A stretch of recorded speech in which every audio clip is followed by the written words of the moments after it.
Anti ageing treatments हमारे पास काफ़ी होते हैं। एक टाइम था कि जैसे पहले प्लास्टिक सर्जरी पे डायरेक्ट पेशेंट जाता था कि मेरे रिंकल्स हैं और वो सर्जरी करा के आता था, but now we have non invasive treatments for ageing.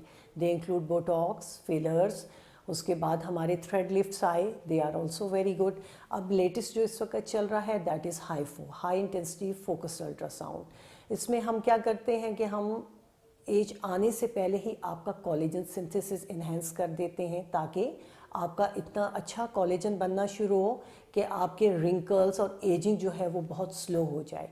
तो इन फ्यूचर आगे सारे नॉन इन्वेसिव ट्रीटमेंट्स आ रहे हैं, और सर्जरी और इस चीज़ से पेशेंट हट के एक डर्माटोलॉजिस्ट के पास आता है और एक अच्छा treatment with a good result लेके वो जाता है।